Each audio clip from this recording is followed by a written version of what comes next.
Welcome back. आपलं last lecture साधारणतः 2 आठवडे झाले. आपण थोडा पॉज घेतला होता. मला थोडंसं वर्क होतं, हॉस्पिटल वर्क होतं, त्यामुळे मी क्लास घेऊ शकलो नाही. तर आपण इथे आता कोऑर्डिनेट जॉमेट्री कंटिन्यू करत आहे. कोऑर्डिनेट जॉमेट्रीमध्ये आपण डिस्टन्स फॉर्म्युला याची अप्लिकेशन्स पाहत होतो. त्यामध्ये आपण पहिलं अप्लिकेशन पाहिलं होतं to find the distance, second पाहिलं होतं to decide whether the points are collinear or not, आणि थर्ड पाहिलं होतं की आपण डिस्टन्स फॉर्म्युलेचा यूज करू एखादा ट्रायंगल असेल किंवा क्वाड्रिलॅटरल तर त्याचा टाइप आपण डिसाइड करू शकतो. तर यावर्षी आपण 4 एक्झाम्पल्स पाहिले होते. नेक्स्ट आता आपण 5th एक्झाम्पल पाहणार आहे. परंतु त्या अगोदर एकदा आपण क्वाड्रिलॅटरलचा टाइप कशा प्रकारे डिसाइड करता येते बाय युजिंग डिस्टन्स फॉर्म्युला हे एकदा आपण रिकॉल करू. जसं इथे याच्यावर जे एक्झाम्पल्स येतात त्याच्यामध्ये बेसिकली आपल्याला क्वाड्रिलॅटरलचा जो टाइप डिसाइड करावा लागतो तो एक तर रोम्बस, पॅरॅलिलोग्राम, स्क्वेअर किंवा रेक्टँगल डिसाइड करावा लागतो. ठीक आहे. तुम्हाला लक्षात घ्यायचं जेव्हा कधी आपल्याला यापैकी कोणताही एक टाइप डिसाइड करायचा असेल, समजा एक्झाम्पल आहे की 4 पॉइंट दिलेले आहे आणि तो क्वाड्रिलॅटरल रोम्बस आहे किंवा नाही ते डिसाइड करा किंवा शो करा. तर त्यावेळेला लक्षात घ्यायचं ज्यावेळेला रोम्बस शो करायचं असेल किंवा डिसाइड करायचं असेल त्यावेळेला आपल्याला त्याच्या 4 साइड फाइंड करावं लागतं. किती साइड फाइंड करावं लागतात? 4 साइड. डायगोनल फाइंड करण्याची गरज नाही. जेव्हा रोम्बस प्रूव्ह करायचं असेल त्यावेळेला डायगोनल्स फाइंड करण्याची गरज नाही. डायगोनल किती असतात? 2 डायगोनल. परंतु ते फाइंड करण्याची गरज पडत नाही. फक्त 4 साइड फाइंड करावं लागते आणि या 4 साइड पैकी ऑल 4 साइड्स या इक्वल आल्या पाहिजे. कशा आल्या पाहिजे? इक्वल. ऑल 4 साइड इक्वल आल्या पाहिजे. जर आपल्याला पॅरॅलिलोग्राम प्रूव्ह करायचं असेल तर तिथे सुद्धा डायगोनल फाइंड करण्याची गरज नाही. ठीक आहे. आणि इथे अपोजिट साइड इक्वल आल्या पाहिजे. कोणत्या साइड? Opposite side. पहा टेबल वाटल्यास तुम्ही काढून घ्यायचा, तुम्हाला लक्षात ठेवण्याकरता बरोबर. ठीक आहे. आणि ज्या वेळेला लक्षात आलं रोम्बस प्रूव्ह करायचं असेल तरी 4 साइड फाइंड करावं लागेल. पॅरॅलिलोग्राम प्रूव्ह करायचं असेल तरी 4 साइड फाइंड करावं लागेल. यावेळेला डायगोनल फाइंड करण्याची गरज नाही. रोम्बस करता ऑल साइड इक्वल आल्या पाहिजे, पॅरॅलिलोग्राम करता अपोजिट साइड इक्वल आल्या पाहिजे. ठीक आहे. तर तो पॅरॅलिलोग्राम. स्क्वेअर करता जेव्हा असेल, समजा तुम्हाला स्क्वेअर प्रूव्ह करायचं असेल जसं आता या एक्झाम्पल मध्ये आपण पाहणार आहे, तर लक्षात घ्यायचं की स्क्वेअर करता ऑल साइड इक्वल आल्या पाहिजे. ठीक आहे. आणि इथे डायगोनल पण फाइंड करावं लागतात आणि डायगोनल सुद्धा इक्वल आले पाहिजे. डायगोनल सुद्धा कशा आले पाहिजे? इक्वल. तसंच रेक्टँगल फाइंड करायचं असेल, प्रूव्ह करायचं असेल तर अपोजिट साइड इक्वल आल्या पाहिजे आणि डायगोनल पण इक्वल आले पाहिजे. तर स्क्वेअर आणि रेक्टँगल करता आपल्याला 4 साइड ऍज वेल ऍज 2 डायगोनल हे फाइंड करावं लागतं. स्क्वेअर करता ऑल साइड इक्वल आल्या पाहिजे आणि डायगोनल सुद्धा इक्वल आले पाहिजे. रेक्टँगल करता अपोजिट साइड इक्वल आल्या पाहिजे आणि डायगोनल पण इक्वल आले पाहिजे. ठीक आहे. तर अशा प्रकारे आपल्याला डिस्टन्स फॉर्म्युलाचा यूज करून डिसाइड करता येते टाइप ऑफ कोऑर्डिनेट. हा टेबल काढून ठेवून द्यायचा. लक्षात घ्यायचं की जेव्हा रोम्बस प्रूव्ह करायचं असेल तर 4 साइड फाइंड करावं लागेल बाय डिस्टन्स फॉर्म्युला. 4 साइड म्हणजे त्याची लेंथ फाइंड करावं लागेल. पॅरॅलिलोग्राम प्रूव्ह करायचं असेल तर 4 साइड फाइंड करावं लागेल. स्क्वेअर प्रूव्ह करायचं असेल तर 4 साइड आणि 2 डायगोनल फाइंड करावं लागेल. रेक्टँगल प्रूव्ह करायचं असेल तर अपोजिट साइड 4 साइड आणि डायगोनल हे फाइंड करावं लागेल आणि या प्रकारे ते इक्वल आले पाहिजे. काही लक्षात? आता बघा नेक्स्ट आहे क्वेश्चन नंबर 5. याच्यावरचं मिळत नाही बरोबर. क्वेश्चन नंबर 5 काय आहे? क्वेश्चन आहे show that points 1,7, 4,2, 1, -1,1 and -4,4 are vertices of square. हे जे 4 पॉइंट्स आहेत हे स्क्वेअरचे व्हर्टायसेस आहेत. हे आपल्याला प्रूव्ह करायचं आहे. म्हणजेच हे 4 पॉइंट्स क्वाड्रिलॅटरल तर फॉर्म करतातच. काय फॉर्म करतात? क्वाड्रिलॅटरल. फक्त आपल्याला प्रूव्ह करायचं आहे की तो जो क्वाड्रिलॅटरल आहे तो स्क्वेअर असेल. काय असेल? स्क्वेअर. आता या 4 पॉइंट्सला आपण नाव देऊन टाकले या प्रकारे A, B, C आणि D. डी. इथे आपण नाव दिलेले सोल्युशन मध्ये लिहून टाकायचं. Let coordinate of A 1,7, B 4,2, C -1,1 आणि डी -4,4. मग आता इथे आपल्याला हा क्वाड्रिलॅटरल स्क्वेअर आहे हे प्रूव्ह करायचं आहे. आता सांगितलं होतं ज्या वेळेला स्क्वेअर आहे हे प्रूव्ह करायचं असेल त्यावेळेला काय काय फाइंड करावं लागेल. 4 साइड्स आणि 2 डायगोनल. तर सांगा बरं याच्या 4 साइड्स कोणत्या. 4 साइड्स आहे पहिली ए बी, दुसरी B C, A B, B C, C D, A D. या झाल्या 4 साइड्स. ठीक आहे, A B, B C, C D आणि ए डी. आणि 2 डायगोनल कोणते. तर हा पहिला असेल ए सी आणि हा दुसरा असेल बी डी. अशी एकूण आपल्याला 6 सेगमेंटची लेंथ फाइंड करावी लागेल बाय डिस्टन्स फॉर्म्युला. आणि मग इथे स्टार्ट करायचं by distance formula. A B is equals to पहिले फाइंड करू आपण ए बी. काय डिस्टन्स फॉर्म्युला पाठ झाला असेल सर्वांना. x2 minus x1 the whole square plus y2 minus y1 the whole square is equals to root. मग आता इथे AB ची लेंथ पुट अप करा. आता AB ची लेंथ फाइंड आउट करत आहे. ते A चे कोऑर्डिनेट म्हणजे x1 y1, B चे म्हणजे x2 y2. सांगा काय येईल इथे. 4 minus 1 the whole square plus 2 minus 7 the whole square is equals to root of 4 minus 1 is 3, 3 is a square 9 plus 2 minus 7 is minus 5, minus 5 is a square 25. हे येते route 34. 34 चा route निघते का नाही, म्हणून AB ची लेंथ होईल route 34. आता ज्या प्रकारे AB फाइंड केला त्याच प्रकारे काय काय फाइंड करायला आणखी BC, CD आणि AD. आणि या प्रत्येकाची लेंथ किती येईल. येईलच इथे 34 आलीच पाहिजे कारण की 2 दॅट म्हटलेला आहे. त्या प्रत्येकाची लेंथ येते रूट 34. ठीक आहे. यानंतर आता इथे हे झालं सेकंड, थर्ड आणि फोर्थ. या 4 सेगमेंट झाल्यानंतर आता 5th सेगमेंट म्हणजे फाइंड करावं लागेल डायगोनल. काय फाइंड करावं लागेल डायगोनल AC आणि BD. ते AC फाइंड करायचा. आता फॉर्म्युला एक वेळा लिहिलेला आहे. हे सर्व फाइंड करावं लागेल पण डायरेक्ट लिहायचं नाही, फाइंड करायला. आता फाइंड करायची AC ची length. AC is equals to root of AC x1 y1 x2 y2 -1 the whole square plus -1 -7 the whole square. काय होईल -2 चा स्क्वेअर 4 प्लस -8 चा स्क्वेअर 64. हे येते रूट 68.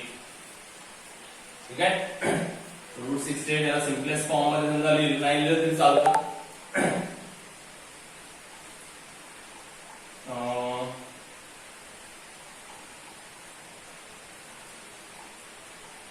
17 चौक 17 4 जा 68. तर हे 2 रूट 70. ठीक आहे. किंवा नाही लिहिलं तरी चालतं, जास्त काही करायची गरज नाही. नेक्स्ट 6 वाला कोणता फाइंड कराल BD. याची पण लेंथ किती येईल रूट 68. रूट 60. याला म्हणायचं 1 2 3 4 हे झाले. याला म्हणायचं 5 आणि 6. मग इथे लिहायचं from 1 2 3 4 AB is equal to BC is equals to CD is equals to AD, and from 5 and 6 AC is equals to BD. So लिहायचं here all sides are equal and diagonals are also equal. Therefore, quadrilateral ABCD is a square. Simple. लक्षात ठेवायचं. जेव्हा कधी square prove करायचं असेल तर 4 sides find करावं लागेल आणि 2 डायगोनल करता येईल. Next PQRS formed by PQR and S is a rectangle. हा क्वाड्रिलॅटरल दिलेला आहे PQRS आणि हा रेक्टँगल आहे हे आपल्याला प्रूव्ह करायचं. ठीक आहे. काय प्रूव्ह करायचं आहे रेक्टँगल. मग आठवावर आता रेक्टँगल जर प्रूव्ह करायचं आहे तर काय काय फाइंड करावं लागेल सांगा. आता डिस्कस केलं होतं आपण. फाइंड करावं लागेल 4 साइड्स अँड 2 डायगोनल. तर आपण कन्फर्म करून टाका डोक्यावर. रेक्टँगल आणि स्क्वेअर करता फोर साइड आणि टू डायगोनल फाइंड करावं लागतात. रोम्बस आणि पॅरलोग्राम करता फक्त फोर साइड. ठीक आहे. आता इथे पण लिहायचं बाय डिस्टन्स फॉर्म्युला. सुरुवात त्याच प्रकारे पहिले पॉइंट लिहून टाकायचे सर्व 4 पॉइंट. लिहायचं by distance formula PQ is equals root of काय formula x2 minus x1 the whole square plus y2 minus y1 the whole square is equals to root of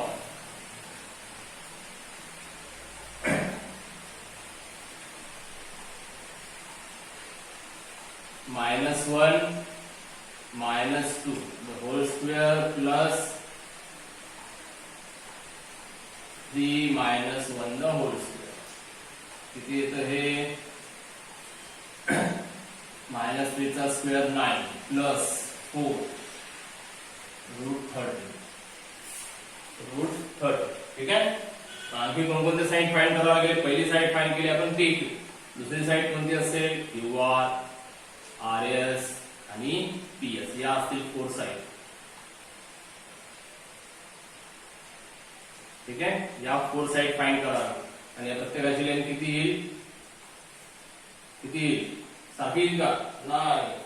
काय इथे QR ची जी लेंथ आहे ती येते 2√30 किंवा √52. RS ची येते √30 आणि PS ची येते √52. ठीक आहे. याच प्रकारे जसं हे फाइंड केलं तशा प्रकारे यांच्या लेंथ फाइंड करायच्या बाय डिस्टन्स फॉर्म्युला. QR ची लेंथ येते √52, RS ची येते √30, PS ची येते √52. यानंतर आता काय फाइंड करा आणखी. आता फाइंड करायचे डायगोनल. सांगा बरं डायगोनल कोणकोणते असतील. हा असा क्वाड्रिलॅटरल आहे PQRS. आपल्या कन्व्हिनियन्स करता इथे काढून टाकायचं वाटल्यास. पहिला डायगोनल PR, दुसरा QS. इथे PR ची लेंथ फाइंड करायची bye distance formula x2 minus x1 the whole square plus y2 minus y1 the whole square. So root of PR -5 minus 2 the whole square plus -3 minus 1 the whole square. So root of हे ते -7 square म्हणजे 49 आणि 60 हे होते √65. आता PR ची length √65 आली. तर दुसरा डायगोनल कोणता QS. याची लेंथ पण किती येईल √65. ठीक आहे. मग इथे लिहायचं from 1 2 3 4 PQ is equals to RS. PQ आणि RS इक्वल. ठीक आहे. QR is equal to PS and PR is equal to QS. Here opposite sides are equal and diagonals are also equal. Therefore the quadrilateral is a rectangle. Quadrilateral is a rectangle. तो अशा प्रकारे करायचं आहे. इथे सुद्धा आपल्याला total 6 segment find करावे लागेल. किती 6 करता येईल. या प्रकारे सॉल्व करायचं. Next question number 7.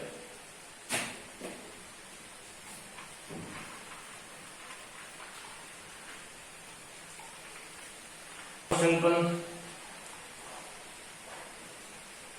Next question number 7. आता हा क्वेश्चन सुद्धा त्याच प्रकारे थोडासा फिरवून विचारलेला आहे. क्वेश्चन आहे find the type of quadrilateral. आतापर्यंत क्वेश्चन मध्ये टाइप मेन्शन होता, फक्त तो कन्फर्म करायचा होता आपल्याला.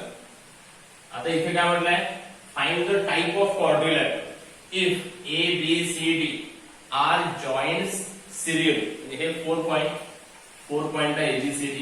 यांना समजा जर आपण सिरियली जॉईन केलं, ठीक आहे, या प्रकारे तर क्वाड्रिलॅटरल तयार होतो. आता हा क्वाड्रिलॅटरल कोणत्या टाइपचा आहे हे आपल्याला डिसाइड करावं लागेल. आता कोणत्या टाइपचा म्हणजे हा रोम्बस असू शकतो, पॅरलोग्राम पण असू शकतो, स्क्वेअर पण असू शकतो किंवा रेक्टँगल पण असू शकतो. ठीक आहे. आणि म्हणून आता इथे काय काय फाइंड करायचं. इथे फक्त साइडच फाइंड करायच्या की साइड आणि डायगोनल पण फाइंड करायचं.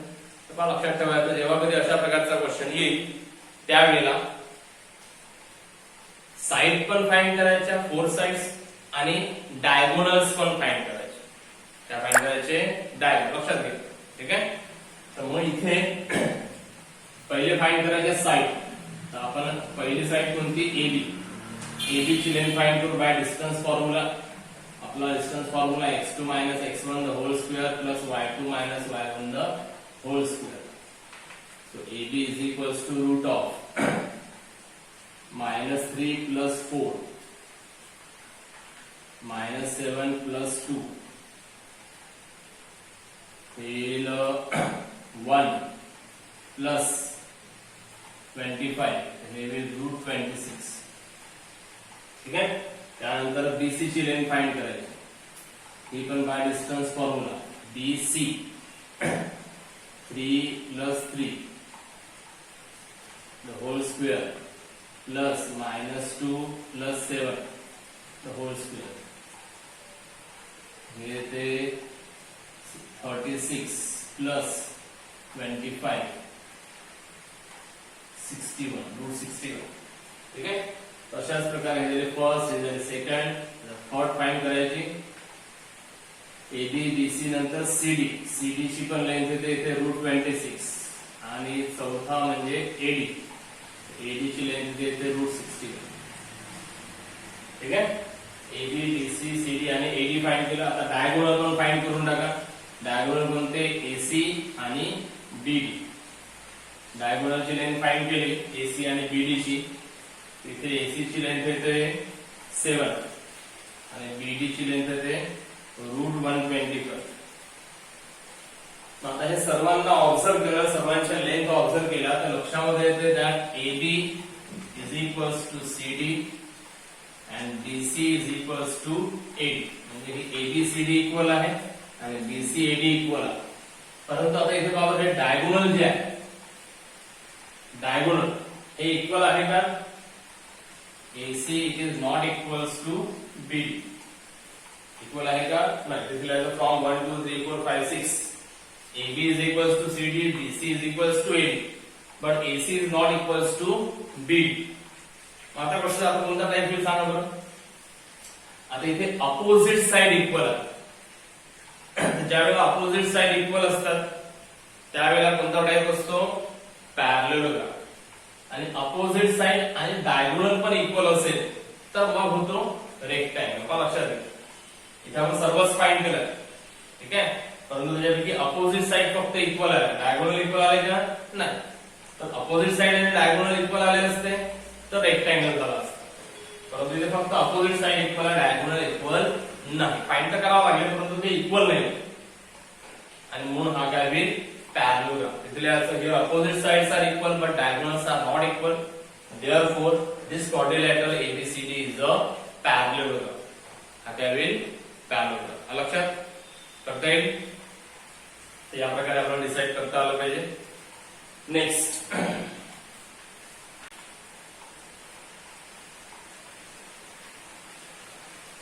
Question number 8. क्वेश्चन नंबर 8 आहे. In the following examples, can the segment joining the given points form a triangle? If a triangle is formed, state the type of triangle considering the sides of the triangle.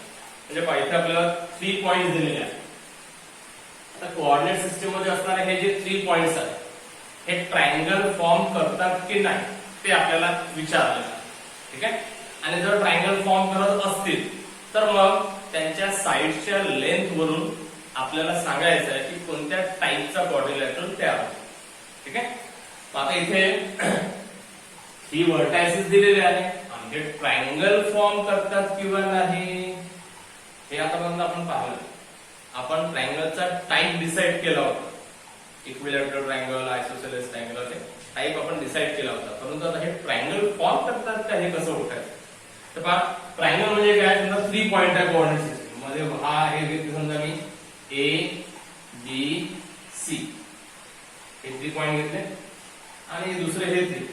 तर वरचे 3 पहा आणि खाली हे 3 point घेतले. ठीक आहे. हे 3 पॉइंट ABC आणि हे 3 पॉइंट TQ. आता सांगा बरं हे जे दोन प्रकारचे पॉइंट्स आपण घेतो एबीसी आणि पीक्यू आर, यापैकी कोणते पॉइंट्स ट्रायंगल फॉर्म करतील? हे फॉर्म करतील का ट्रायंगल? नाही. ठीक आहे, हे फॉर्म करतील का? हो, हे पॉइंट्स ट्रायंगल फॉर्म करतील. म्हणजे यांना जर आपण जोडलं, जॉईन केलं तर ट्रायंगल फॉर्म, परंतु यांना जॉईन केलं तर ट्रायंगल फॉर्म होतो का? नाही होत. यांना जॉईन केलं तर ट्रायंगल फॉर्म होतो. ठीक आहे, आता या पॉइंट्स आणि या पॉइंट्स मध्ये काय फरक आहे? यांच्यामुळे ट्रायंगल तयार होत नाही, परंतु या प्रकारे जर पॉइंट असेल तर ट्रायंगल फॉर्म होतो. तर असे जे पॉइंट्स असतात त्यांना कोणते पॉइंट म्हणतो? यांना म्हणतो आपण कोलिनियर पॉइंट्स. आणि यांना कोणते म्हणतात? Non collinear points. कोणते? Non collinear points. तर लक्षात ठेवायचं की जेव्हा 3 पॉइंट्स हे नॉन कोलिनियर असतील तेव्हा ते ट्रायंगल फॉर्म करतात, आणि जर 3 पॉइंट हे कोलिनियर असेल तर ते ट्रायंगल फॉर्म करणार नाही. आणि म्हणून इथे आपल्याला जर डिसाइड करायचं आहे की हे पॉइंट्स ट्रायंगल फॉर्म करतात किंवा नाही, तर ते डिसाइड करणे म्हणजेच हे पॉइंट्स कोलिनियर आहे की नॉन कोलिनियर आहे ते डिसाइड कर. आणि हे आपण याच्या अगोदर पाहिलं. ठीक आहे, जर पॉइंट्स हे नॉन कोलिनियर असेल then they will form a triangle. लक्षात ठेवायचं, if points are non collinear then they will form a triangle, and if points are collinear then they will not form a triangle. तर याच कन्सेप्टचा use करून इथे आपल्याला decide करायचं. आता 3 points collinear आहे किंवा नाही हे कसं डिसाइड करतात यावरचे एक्झाम्पल आपण पाहिले होते. तुम्हाला आठवतात काय? रिव्हिजन केली असेल तर आठवेल. भाग संपला मग पाहिलंच नाही त्याच्याकडे तर आठवणार नाही. तर इथे हे 3 पॉइंट्स कोलिनियर आहे किंवा नाही, ज्यांनी मिस केलं असेल त्यांनी पुन्हा एकदा लक्षात ठेवा. 3 पॉइंट्स कोलिनियर आहे किंवा नाही ते आपण डिसाइड करू. त्याकरता 3 सेगमेंट इथे फाइंड करावं लागेल. कोणकोणत्या? LN, MN आणि LN. या 3 सेगमेंट फाइंड करावं लागेल. कशा फाइंड कराल? Bye distance formula. पहिले आपण फाइंड करू LN ची लेंथ. फॉर्म्युला लिहून टाकायचा x2 - x1 the whole square plus y2 - y1 the whole square root of. सांगा काय पहिल्या याच्यामध्ये -5 - 6 the whole square plus -3 - 4 the whole square. फटाफट लिहत आहे मी. 121 -4 - 6 सॉरी -5 - 6 इज -11 आणि -11 चा स्क्वेअर 121 प्लस इथे विल -7 याचा square 49. They will root of 170. आता 170 प्लस 70 ला सिम्प्लिफाय करता येते का? नाही, सिम्पलेस्ट फॉर्म मध्ये लिहिता येत नाही. त्यानंतर सेकंड कोणता फाइंड करायचा? MN is equals to root of. MN find करत आहे. हा x1 y1 हा x2 y1. सांगा काय येईल? -6 plus 5 the whole square 8 plus 3 the whole square. तर -1 चा स्क्वेअर 1 आणि 121 हे 122. त्यानंतर थर्ड सेगमेंट फाइंड करायचा LN. LN -6 the whole square 8 - 4 the whole square. 144 plus 16 हे तो 16. ठीक आहे, आता तिन्ही सेगमेंटच्या लेंथ आपल्याला मिळाल्या. आता या तिन्ही सेगमेंटच्या लेंथ आपण जर आपण ऑब्झर्व केल्या तिन्ही सेगमेंटच्या, तिघांपैकी सर्वात मोठी सेगमेंट कोणती सांगावं? सर्वात मोठी रूट 170. ठीक आहे, आणि दोन छोट्या सेगमेंट कोणत्या? रूट 122 आणि रूट 160. इथे लिहायचं फ्रॉम 1 to 3 दिस LN. या दोघांचं ऍडिशन केलं तर हा नंबर येतो का? कोलिनियर पॉइंटच्या वेळेस कसं पाहावं? सर्वात मोठी सेगमेंट पाहायची कोणती आहे? LN. याची लेंथ किती आहे? रूट 170. ठीक आहे, आणि 2 स्मॉलर सेगमेंट कोणत्या? MN आणि LN. यांच्या लेंथचा फाइंड करायचा सम. यांच्या लेंथचा सम होईल 122 आणि √160. ठीक आहे.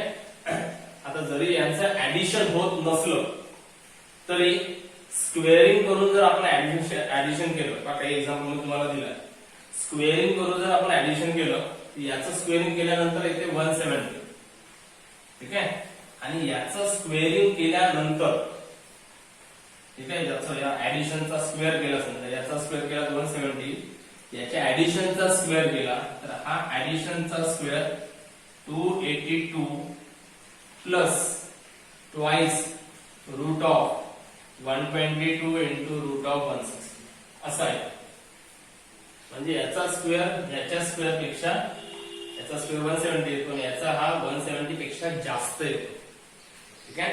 आणि त्यामुळे इथे आपल्याला लिहिता येईल that this ln it is not equals to mn plus ln. आता सर्वात मोठ्या सेगमेंटची लेंथ ही 2 स्मॉलर सेगमेंटच्या लेंथच्या सम एवढी नाही, नॉट इक्वल्स टू आहे. ठीक आहे. जेव्हा येणार नाही नॉट इक्वल्स टू त्यावेळेला हे पॉइंट्स कसे असतील, नॉन कोलिनियर. कसे असतील, नॉन कोलिनियर. इथे लिहायचं triangle point LMN are non collinear points. कोणते पॉइंट्स, नॉन कोलिनियर. आता पॉइंट्स नॉन कोलिनियर आहे तर मग ते ट्रायंगल फॉर्म करतील का, नाही. चलो गलत जवाब. If the points are non collinear then they form a triangle. लक्ष द्या बरोबर. इथे पॉइंट्स आले non collinear and therefore they will form a triangle. काय फॉर्म करतील, ट्रायंगल. आणि मी लिहायचं point LMN forms a triangle. आता ट्रायंगल फॉर्म करतात मग कोणत्या टाइपचा, तर पहा तिघांची लेंथ पहा, तिघांची लेंथ वेगवेगळी आहे आणि वेगवेगळी, म्हणून कोणता ट्रायंगल होईल, स्केलेन ट्रायंगल. कोणता ट्रायंगल, स्केलेन ट्रायंगल. लक्षात, here this points they forms a scalene triangle. लक्षात येईल. या प्रकारे आपल्याला ट्रायंगलचा टाइप डिसाइड करता येतो. तर अशा प्रकारचा एक क्वेश्चन पहा, इम्पॉर्टंट आहे. अशा प्रकारचा एक क्वेश्चन याच्या अगोदर एक्झाम मध्ये आलेला आहे आणि तो 3 to 4 मार्क्स साठी आलेला आहे. मग हा क्वेश्चन बरोबर लक्षात ठेवायचा, असे क्वेश्चन्स करता आले पाहिजे. ठीक आहे. तर अशा प्रकारचा आणखी एक क्वेश्चन आहे जो सॉल्व एक्झाम्पल आहे नोट्स मध्ये. तर तो क्वेश्चन नंबर 9 तुम्ही बघून घ्यायचा. याच प्रकारचा आहे, फक्त त्याच्यामध्ये पॉइंट्स हे कोलिनियर येतात. कसे येतात, कोलिनियर. मग आता कोलिनियर आहे तर मग ते ट्रायंगल फॉर्म करतील का, नाही. आता ट्रायंगलच फॉर्म होणार नाही तर मग टाइप डिसाइड करण्याची गरज पडेल का, नाही. ठीक आहे. तर आता इथे 3 एक्झाम्पल तुम्हाला होमवर्क मध्ये सॉल्व्ह करायचे आहे आणि तिघांमध्ये तुम्हाला क्वाड्रिलॅटरलचा टाइप डिसाइड करायचा आहे. तर हे 3ही एक्झाम्पल सर्वांनी सॉल्व्ह करा आणि होमवर्कचे फोटो मला पाठवा. बरेच जण अजूनही होमवर्क करत नाही. वाटतं काही जणांना ऑनलाईन क्लासचा आळस आलाय वाटतं. तर फोन भेटला आता मोबाईल भेटले बऱ्याच जणांना, नाही का, होमवर्क करण्यासाठी, तर आपला अभ्यास करण्यासाठी. तर अर्ध्यापेक्षा जास्त विद्यार्थी अभ्यास करण्यापेक्षा मला वाटते WhatsApp, Facebook status, WhatsApp status, Facebook status याच्यावर जास्त बिझी आहे. तर याच्यावर वेळ वाया न घालवता आपण ज्या कारणाकरता फोनचा वापर करायला पाहिजे त्याच्याकरताच करायला पाहिजे. बाकीच्या गोष्टी करता आपल्याजवळ भरपूर पुढे वेळ आहे. हाताचा वेळ मौल्यवान आहे. आपण 10वीत आहोत, त्या दृष्टिकोनातून अभ्यास करा आणि रेग्युलर होमवर्क करा. ठीक आहे. तर उद्याच्या उद्या, आज हा व्हिडिओ पाठवत आहे, उद्याच्या उद्या हे जे 3 एक्झाम्पल्स तुम्हाला होमवर्क मध्ये आहे, हे जे मी आता एक्सप्लेन केले हे तर कॉपी मध्ये लिहायचेच आहे. याच्या व्यतिरिक्त 3 एक्झाम्पल्स तुम्हाला होमवर्क मध्ये आहे आणि ते 3 एक्झाम्पल सुद्धा तुम्हाला कॉपी मध्ये लिहायचे. ठीक आहे. आणि रेग्युलर लिहायचे, रेग्युलर होमवर्क करायचे. समजा होमवर्क केलं नाही तर मी पालकांना फोन करेल आणि सांगेल की यांना याच्या पुढे मोबाईल द्यायचा नाही. ठीक आहे. बाकी नेक्स्ट लेक्चर मध्ये